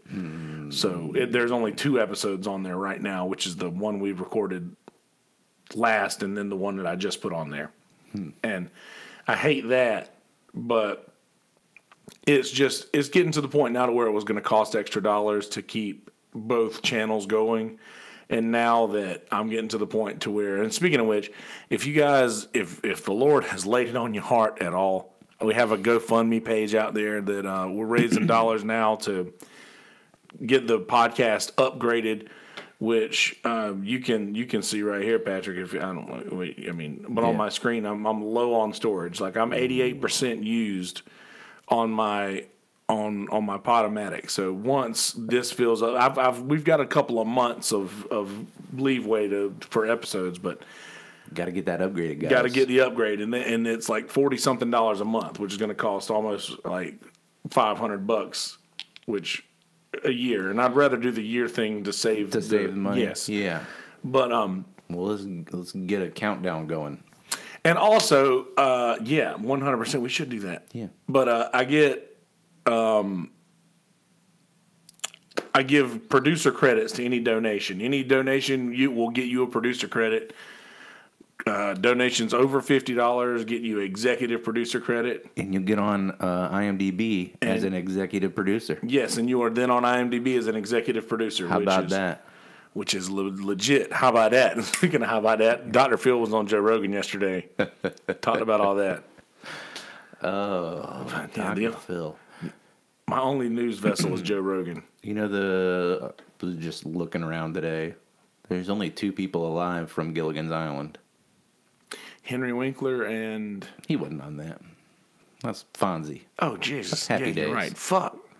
Gilligan's Island was Bob Denver as Gilligan. And And the skipper, too? he's dead. He died. Yeah, I remember when he died. I had Facebook then. The professor died in like 2014. But Marianne and Ginger are alive. The Howells have been dead for many years. Yeah, well, they had it coming. Yeah. Thurston Howell the third. What a fucking dumbass. Yeah, anyway. So I've been watching Seinfeld. I don't know why. I restarted watching Seinfeld. That's good. I've been listening to Tracy Chapman's Fast Car on repeat over and over. That guitar lick is so nice. Yeah, it is. Yeah, I lost my capo, and I know you can play the same song with, but it's in a different key and it sounds different. Yeah. Especially that song. It just doesn't sound the same, and I'm not going to tune my guitar up to. Anyway, but I got a new capo. Also, didn't have any rubber bands to make a shitty one. Butter knife and any sort of string like a shoestring is what I used to use. Yeah. I just got like a whatever cheap one off Amazon. The first capo that I had was one that would go around the back and it had a little swing on it that would snap shut. Yep. And I would leave it on my guitar, like I would just slide it all the way down to the end and leave it on the nut. On the nut. And that way, whenever I needed it, I could just pop it, just slide it wherever I wanted to, and it would just stay on my guitar all the time. Mm-hmm. I don't know what happened to it. Took it off a guitar and lost it. No, it was actually. I'll tell you this story, and we'll randomize something else. But my dad had this really nice Epiphone acoustic guitar that he gave me, like it was the proverbial passing down of the baton, basically. Nice. Okay. And I played in church, like that was my deal. Like I played a lot in church, and we left all of our instruments at church, and that guitar got left in the office of one of the churches that actually I graduated high school from, the church the Christian school that was at a church. Anyway, that guitar got stole.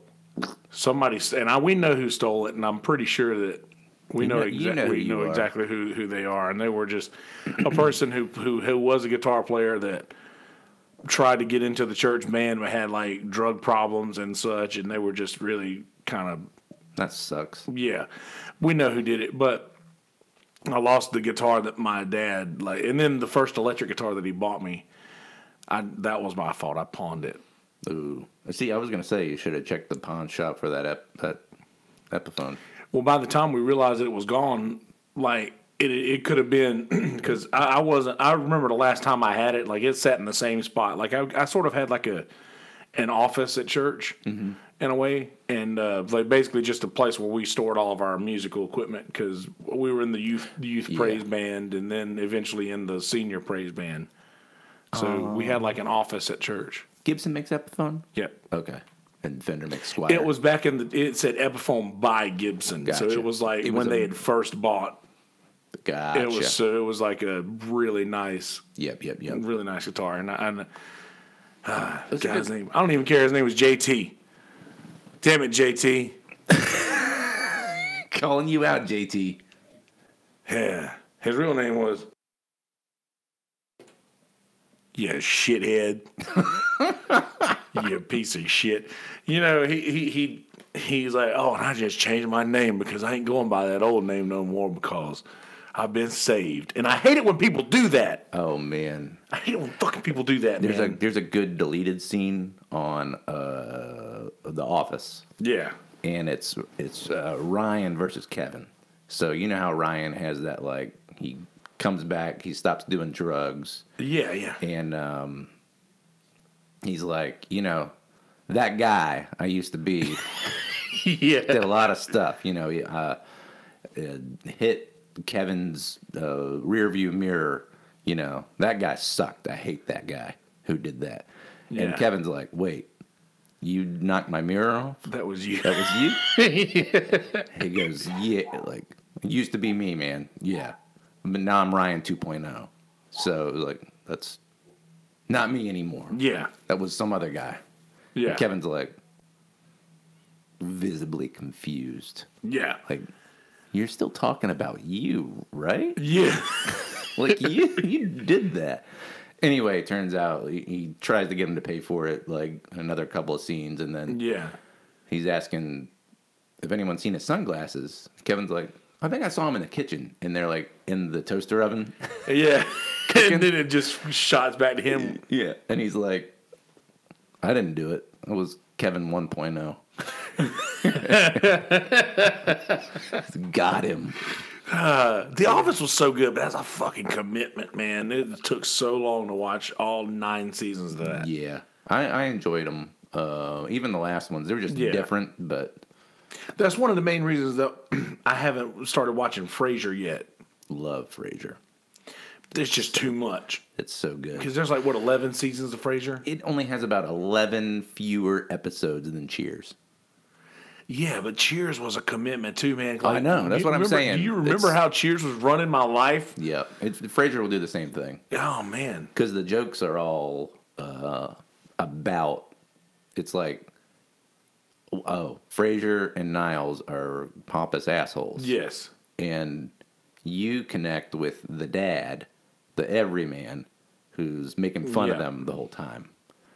And the jokes are next level Cheers jokes. Like, they're funny as hell. Yeah, Cheers was good. Frasier is great. I think, is there a lot of bleed over from the two? Like, do you get a lot of Cheers characters in Frasier? Yeah, the first season you get Ted Danson. Second season you get Diane comes back and comes over there at some point. Actually, every single person that was on Cheers shows up at some point. But one of them is when he goes back to Boston. Yeah. And he shows up, and it's Cliff Clavin's, like, retirement party. And it's like, so he shows up to Cheers? He shows up at the airport, and Cliff is at the airport drinking. And he's like, oh, Doc, I knew you'd show up. And yeah. he's, like, there for a completely different reason. Doc. Yeah. John Ratzenberg, yeah. Hey, Doc. Good to see you. I was reading that, you know, he was trying out for the part of Norm. And he did not get it. And he was walking out of the, you know, office, and he turned around and goes, little known fact. yeah. He's like, do you guys have a bar know-it-all yet? He's like, every bar in the Northeast has a bar know-it-all. And he sold them on his character. Little known fact, every bar in the Southeast has a John Repack. Boom! Repack. Suck it. Eat it, Repack. Eat it. All right, we're scooting up to there in the time range. I think we could have probably stopped. We could have stopped a bit 30 ago, minutes. but in Judd Apatow fashion, ladies and gentlemen, 30 minutes too long. you like that? Back full circle. So yes. As I've said, Jamie Deluxe will be on Sunday, and if not Sunday.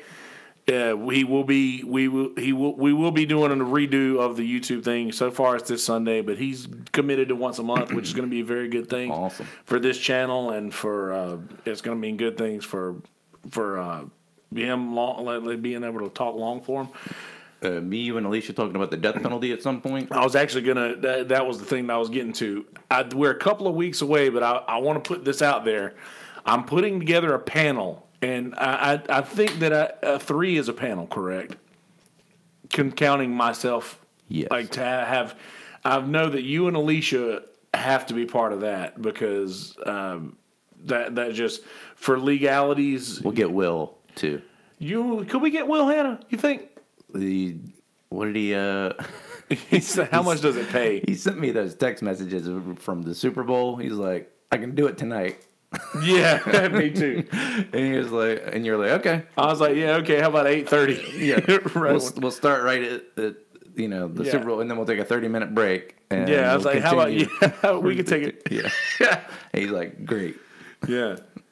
But no, that would be good. But still, I do want to put together a decent panel to find out. But we just need one more person to add to that, and I'm not sure who the best person would be to be part of that panel. I don't know. But we'll figure that out. But as far as we're going, actually, one of my friends from back home, Shane Davis, she sent me a message the other day and told me that we should do this. And Shane, I know your name. Yep, that's right. And she actually works for the prison system in Bennettsville and was like affected by the government shutdown. And those are not the kind of people that you want affected by a government shutdown. And that actually started the. That was a super rough time for federal. Yes. They were having to come in and work extra shifts for the people who were. That was on strike. Fucked up. Yeah, very, very bad. And it was a foolish decision. Like, those people couldn't leave, though, right? Yeah. You would come in, and they'd be like, all right, well, you got to work a double shift. Yeah. So you're sitting at the fucking prison at, like, maybe one of the most miserable jobs in the country. And you got to all of a sudden be there twice as long and not being paid at the same time. And not a thing. And she works in, like, Evans is a high security, and she's a very petite female that works at this. Well, that sucks. Yeah. So, like, she suggested that we do that. But anyway, we're going to be doing that, and we'll find a third for the panel. But that's going to be happening. And my date book's sitting over there. I wouldn't normally have this open, and this would have taken 10 seconds rather than 20 minutes. 40 minutes, yeah. Yeah. So, anyway. All right. Yeah. All right. Well, we did American Pie. We are going to be coming back with the Chamber Potter. of Secrets is going to be coming around again soon. So stay tuned for that. Audio, folks, be good people. In a world full of shitty people, don't be one of those people. Be a good person. That's all I got for you. Peace, bitches. All right, YouTubers, hang tight for a second. Let's get this intro going. Hey guys, how you living? Are you doing well? Good. Glad to hear that. So in this episode, me and Patrick started off talking about one of the defining movies of my childhood, I would say, American Pie, which was one of the first like it, and probably spawned an entire generation of quirky teen movies. I can't remember what we decided to call it, but you'll find out in the episode what we decided to label them as. Anyway. We did that, and in our general fashion, we did ramble a lot about other things and went down a lot of different rabbit holes. But we ended up coming back to the point always. But just go on this journey with us, so to speak, where we talked about all kinds of other movies that these people were in and all sorts of other things that they had going on. So yeah, there's that. All right, please go to our Facebook page, and you can also go to my personal Facebook page, Kelsey Hudgens. I've shared this. I've shared the GoFundMe link so that you guys can help us out. We're trying to gain storage space on our Podomatic website that we use to publish episodes. So we definitely need. We need an attack of the pod people. We need an attack of the pod people. And if you listen to this podcast and you appreciate the content, and if you even if just doing that would be that you just share the page so that we can get it into as most people's faces as possible. That so we can make better content for you. That's really my goal here, is just to make this podcast more enjoyable and just make it a better. Yeah, that's why you'll get the secret book at the library, because you want to do it for the listener. I do want to do it for the listener. We'll get the secret book at the library, and you have to wait a little bit to find out what that means, audio folks. YouTubers, you already know. It's only for the pure at heart. So seriously, please share the GoFundMe page or donate. Anybody who donates will be credited on IMDb as a producer. Any donation above $50 will gain executive producer credit. So we're not asking for a whole hell of a lot. Just anything that you can help with will 100% be used for the podcast. So as of right now, we're pretty much self-sufficient. Haven't really had to spend a lot of out-of-pocket money to do this thing with. So thank you guys already in advance for that. But so let's keep that going. Also, please go to the Facebook page at MI Stuff Podcast on Facebook, at MI Stuff Podcast on Instagram, at MI Stuff Podcast, the number 1 on Twitter. Please follow all those pages, like all those pages. Go to YouTube, type in Kelsey Hudgens, KELSEY HUDGINS. Click subscribe to that page so that you'll get notified whenever we're going live. And also, if you don't want to get notified, you can just click the little bell beside it until it's not highlighted, so you will still be subscribed, but you will not be notified. So if you're worried about getting notifications, you can still click subscribe. Just click the bell and make sure that you don't have notifications turned on. So just bear in mind. You need to get your MI Stuff Podcast Snapchat. I do need an MI Stuff Podcast Snapchat. Yeah. I've just used my own for so long. Yonder Wizard. By the way, you can follow at Yonder Wizard on Instagram or Snapchat if you're interested in that. Patrick, do you want to share any of your means of contact online? You don't use any of them, though, do you? Mm-mm. Don't contact me. Don't contact Patrick. He don't want anybody. He don't want no tricks. We'll figure it out. All right, so yeah, please go do that. Just stay tuned for all the cool things we got going on. So, yeah. Be ready for that. All right. I love you. I mean it. Don't be a shitty person. A world full of shitty people. Don't be one of those people. I love you. I mean it. So without further ado, episode number 108 of MI Stuff Podcast featuring Patrick Hanna, the American Pie Talk. One time at band camp, we did this podcast. All right, man. And one time at band camp. All right, YouTubers, take it easy.